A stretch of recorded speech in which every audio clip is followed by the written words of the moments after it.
The war had lasted for so long that no one quite remembered why it had started in the first place. Oh, sure, the historians had theories. Something about territorial disputes, a long-dead emperor's wounded pride, or perhaps a minor diplomatic misunderstanding that spiraled into a galaxy-wide catastrophe. But to the soldiers fighting it, the war was simply there, like gravity or taxes, an inescapable force of the universe. General Kale of the Xalorian Empire had long since given up trying to make sense of it. He sat in the dim glow of his warship's command deck, swirling a cup of something that called itself coffee but tasted like motor oil mixed with disappointment. Across from him, his second-in-command, a lanky officer named Droven, was reading the latest battle reports with the enthusiasm of a man reviewing an exceptionally dull grocery list. "Let me guess," Kale sighed, pinching the bridge of his nose. "The Vren hit us on Sector 7. We retaliated in Sector 9, and both sides claimed victory while losing exactly the same number of ships?" "More or less," Droven admitted, scrolling through the report. "Oh, and we've officially lost control of the planet Grelix 4. Again," Kale groaned. "Do we at least still have Grelix 3? Droven checked the report, then made a non-committal noise. "It's a work in progress. It was always a work in progress. That was the problem. No matter how many planets they conquered, lost, or reconquered, the war never moved toward anything remotely resembling an end. Every battle report read the same. Engagements fought, resources depleted, heroes mourned, and absolutely nothing gained. It was the kind of bureaucratic nightmare that should have collapsed under its own weight centuries ago. Yet somehow, it endured.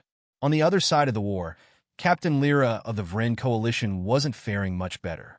She was currently ankle-deep in a puddle of what she desperately hoped was just mud, squinting at a malfunctioning holomap and trying to figure out where, exactly, her troops had wandered off to. "Okay, so if the enemy is that way," she muttered, tapping the device, which flickered uncertainly between 3 different sets of coordinates, "then we should be no, that can't be right." Behind her, her communications officer, a particularly unhelpful reptilian named Vix, leaned in. "You lost again?" "I am not lost," Lyra snapped, stuffing the map back in her pocket. "I am strategically reconsidering our positioning." "Uh-huh," Vix said, unimpressed. "Just like last time? That was different." "The enemy moved." Vix tilted his head. "That's generally how war works." Lyra scowled. "Do you want to navigate?" "Nah, I'm good." The war was an exhausting, never-ending slog, and the worst part was that everyone knew it. Soldiers fought not out of loyalty or ideology, but out of sheer inertia. The Xalorian Empire and the Vren coalition had been locked in battle for so long that peace felt like an alien concept. No one alive had ever seen it. And then one day, the humans arrived. It wasn't a grand entrance. No blaring horns, no declarations of superiority. Just a small fleet of ships dropping out of hyperspace, broadcasting messages of peace like they hadn't just stumbled into the single most unrelenting war in the galaxy. They called themselves explorers, diplomats, a neutral party, which was the funniest thing either side had heard in centuries. Kale had nearly choked on his coffee when the first transmission came through. "Neutral," he had repeated, staring at the hollow screen like it had personally insulted him. Who in their right mind shows up to a war like this and announces neutrality? "They claim they want to help facilitate peace talks," Droven said, barely containing his laughter. "Apparently, they've studied galactic history and think diplomacy is still an option." Kale stared at the transmission. The human envoy on screen was smiling, an honest, hopeful smile, the kind Kale hadn't seen in years. He had no idea what to make of it. He'd seen desperation, rage, and resignation. But this was new. On the Vren side, Lyra's reaction was a little less diplomatic. "This has got to be a prank," she had said, rubbing her temples as the human diplomat droned on about cooperation. "Do they even know where they are?" Vix snorted. "I don't think they do. Should we tell them?" Lyra considered it. "Nah, let's see what happens."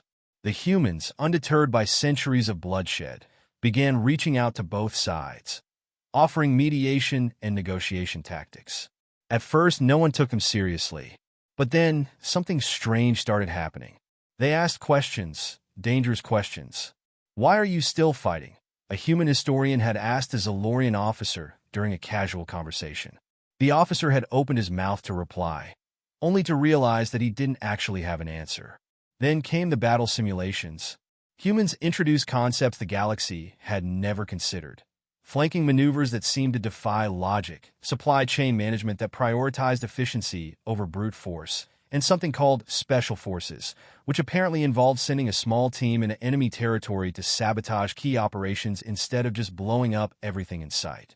Neither side knew what to do with this information. The humans weren't stronger, faster, or more advanced. They were just clever and annoyingly persistent. Kale watched with growing suspicion as human advisors integrated themselves into war councils, offering insights that made far too much sense. He found himself nodding along before remembering that he was supposed to be ignoring them. Lyra, meanwhile, had made the mistake of accepting a cup of human coffee and now found herself questioning everything she had ever believed. "This is incredible," she muttered, staring at the cup like it held the secrets of the universe. "Why don't we have this?" "Probably too busy waging war," Vix said. Lyra took another sip. "We have made so many mistakes." For the first time in centuries, something shifted. It was small, barely noticeable at first, but undeniable. Soldiers hesitated before firing. Commanders started second-guessing orders. A question that had long been buried beneath duty and routine began to rise to the surface. What if the war didn't have to last forever? Kale exhaled, watching the latest reports come in. They still read like a war zone, but something was different. Something was changing.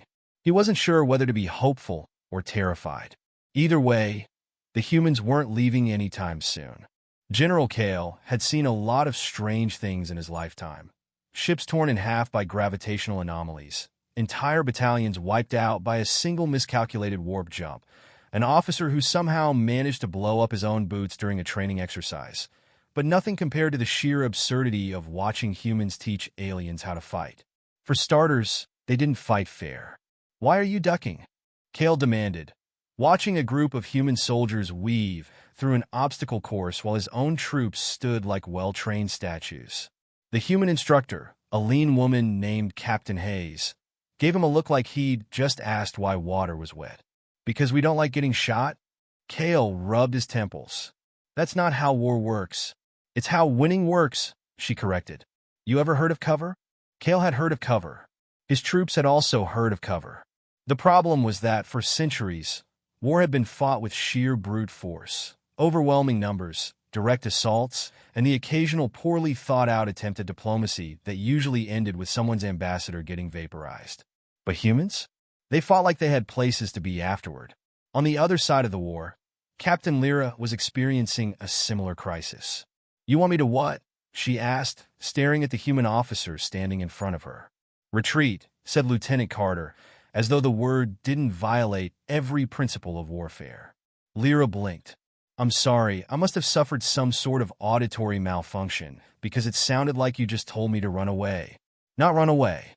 Fall back, regroup, and attack from a better position," Carter explained, as if it were the most obvious thing in the galaxy. Lyra turned to Vix, who had been listening in while eating something suspiciously human. "Does that sound like an actual strategy to you?" Vix chewed thoughtfully. "I mean, it's different. And considering how this war's been going for the last several millennia, different might not be the worst thing." Lyra hated that he had a point. It wasn't just battlefield tactics either. The humans were introducing all sorts of wild ideas, logistics, psychological warfare, espionage, which up until this point had mostly been considered dishonorable distractions from the noble tradition of standing in a straight line and shooting until someone fell over. Kale sat in yet another strategy meeting, arms crossed as he watched a human officer explain how disrupting supply lines could cripple an enemy before a battle even began. "So, you're telling me," he said slowly, "that instead of sending hundreds of thousands of soldiers to die in a planetary siege, we could just cut off their food and fuel and wait." "That's the general idea." "Yeah," the human replied. Kale frowned. "That's just rude." "It's effective," Captain Hayes added. "You don't have to charge into battle screaming." "Try telling that to our war chance division," Droven muttered. Meanwhile, Lyra found herself in the middle of another strategy session, where a human was explaining the concept of something called morale. "So let me get this straight," she said, rubbing her temples. "You think we should talk to our troops? Maybe tell them things are going well? Encourage them?" "Exactly," Carter said, nodding enthusiastically. "Boosting morale keeps soldiers motivated." Lyra turned to Vix. "Have we ever tried that?" Vix shrugged. "I mean, we tell them they'll be heroes if they die. That's sort of motivating. Yeah, but what if we tried keeping them alive instead?" Vix paused. "You know what? I think I like these humans." Slowly but surely, things began to change. The war, which had once been nothing more than a mindless cycle of destruction, started shifting in ways no one had expected. Battles were no longer decided by sheer numbers, but by cunning, deception, and unbelievably, asterisk efficiency star. Kale found himself giving orders he never thought he'd give. He watched as his troops used cover, retreated strategically, and deployed sabotage teams instead of launching full frontal assaults. Lyra, for her part, started to think before attacking, which was an absolutely bizarre experience. Her forces no longer threw themselves into unwinnable fights, but instead used human-inspired tactics to outmaneuver, outthink, and, on occasion, out-talk their enemies. And the weirdest part? It was working. The war was changing. For the first time in centuries, battles weren't ending in stalemates. Territories were shifting in meaningful ways. Both sides were winning fights they never would have won before. And inevitably, the higher-ups started to panic. Kale was summoned to a meeting with the Imperial High Command, where several admirals in extravagant uniforms stared him down like he had personally insulted their ancestors. "We've reviewed your latest battle reports, General," one of them said, his voice heavy with disapproval. "And we have concerns?" Kale arched an eyebrow. "Concerns?" "Yes. It seems you've been adjusting our military doctrine based on human recommendations." Kale kept his expression neutral. "And?" The Admiral frowned. "And it's working, which is deeply unsettling." Lyra, meanwhile, was facing a similar grilling from the coalition leadership. "Captain," one of the senior commanders said, folding his arms, "we've noticed an alarming drop in casualty rates among your troops." Lyra blinked. "That's a bad thing?" "It suggests you're not engaging in enough glorious combat," another commander added. Lyra considered this. Would it help if I told the troops they were glorious before not getting them killed? The room fell into a stunned silence. Despite the resistance from leadership, the soldiers themselves were adapting fast. They liked staying alive. They liked winning. And, perhaps most dangerously of all, they liked the humans. Kale watched as his officers exchanged ideas with their once-sworn enemies, discussing battle strategies over human-made beverages that, admittedly, tasted better than anything the Empire had ever produced. Lyra found herself in a similar position, standing shoulder to shoulder with Xalorian officers as they collectively marveled over humanity's complete disregard for traditional warfare. The war, once an unstoppable force of destruction, had become something else. Something controllable. And for the first time, Kale and Lyra found themselves facing a terrifying, unthinkable possibility. Maybe, just maybe, this war could end. General Kale had always assumed that if the war ever ended, it would be in a spectacularly dramatic fashion. Perhaps with a final, devastating battle that wiped out half the galaxy, or a heroic last stand that would be memorialized in stone for millennia. What he had not expected was for it to end in a conference room with bad lighting, a flickering hollow projector, and a human ambassador repeatedly smacking the table in frustration. "Let me get this straight," the ambassador said, rubbing his temples. "Neither of you actually wants to keep fighting, but you're still at war because what? Tradition? Habit? Peer pressure?" Kale glanced at Captain Lyra, who was sitting across from him at the negotiating table, arms crossed, and looking just as uncomfortable as he felt. He cleared his throat. "I mean, basically, yes." Lyra sighed. "Look, it's not like we could just stop. There are protocols, expectations, entire industries built around this war." The ambassador groaned. "You realize how ridiculous that sounds, right?" Kale frowned. "Does it? How do your wars end?" The ambassador gave him a flat look. "Usually with a treaty, and a lot of arguing." Lyra exchanged glances with Kale. We could argue, she offered. Oh, fantastic, the ambassador said dryly. Another few centuries of that should clear things right up. It was, Kale had to admit, an absurd situation. Thanks to human influence, the war had shifted so dramatically that neither side could keep pretending it was the same old conflict. Front lines were dissolving, commanders were cooperating, and most disturbingly of all, soldiers were beginning to question things. For generations, battle had been as much a part of life as breathing. But now, troops were starting to realize they didn't actually hate the enemy. In fact, some of them were friends now. There were reports of Xalorian and Vren officers getting drinks together, swapping war stories like they hadn't spent years trying to incinerate each other. There were even rumors of mixed crews forming on ships, with humans acting as mediators whenever things got too heated.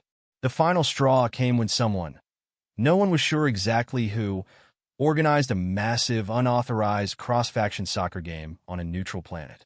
Kale still wasn't entirely sure what soccer was, but from what he gathered, it involved a ball, a lot of shouting, and an alarming amount of physical contact for something that wasn't technically combat. The event had drawn thousands. Xalorians, Vren, humans, all standing side by side, cheering, laughing, and generally not attempting to vaporize one another. That was when the leadership on both sides knew they had a problem. This is dangerous, one of Kale's superiors had hissed in a closed-door meeting. If this continues, our people may start to believe they don't need us. Kale had barely resisted the urge to say, maybe they don't.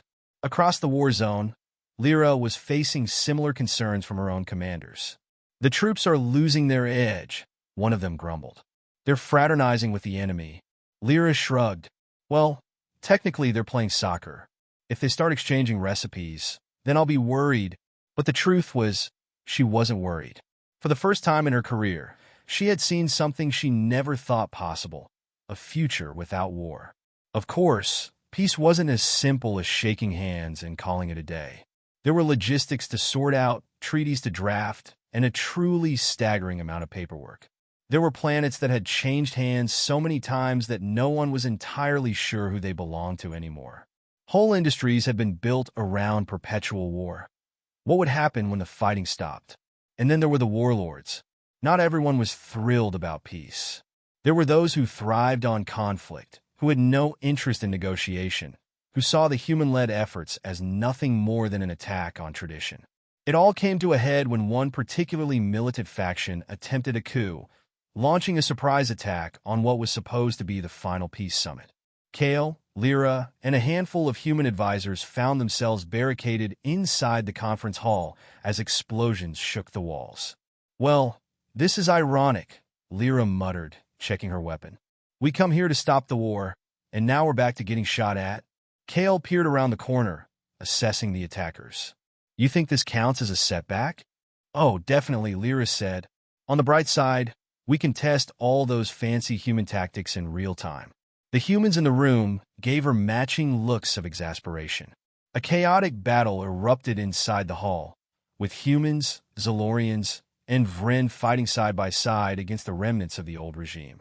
The irony of it wasn't lost on Kale.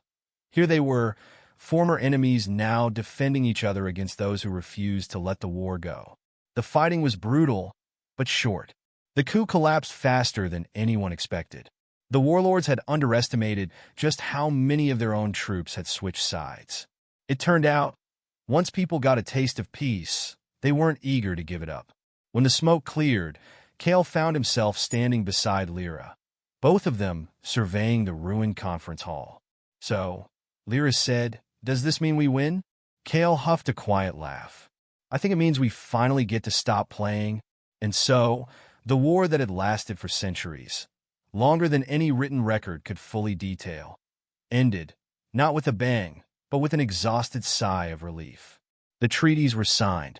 The borders were redrawn.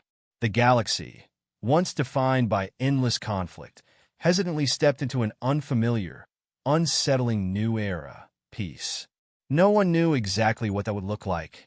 There were still tensions, old wounds that wouldn't heal overnight, bureaucracies that needed serious overhauls. But the important thing was, for the first time in living memory, people were trying. Kale retired from military service, though retirement was a generous term for what amounted to him being roped into a new job on the Galactic Council. He suspected humans had planned that from the start. Lyra, unsurprisingly, refused to retire. She ended up training new recruits, not for war, but for disaster relief, exploration, and all the unexpected crises that came with maintaining peace. She found it suited her, though she did make sure the training courses still involved explosions. And the humans? Well, they just kept doing what they did best, turning the impossible into the inevitable. At the first official intergalactic peace summit, Kale found himself watching a group of children, human, Xalorian Vren, playing soccer in the courtyard outside. Lyra nudged him. "What do you think? You want to give it a try?" Kale scoffed. "I'd rather get shot at again." Lyra grinned. "Give it time. You'll come around." Kale sighed. But deep down, he suspected she was right.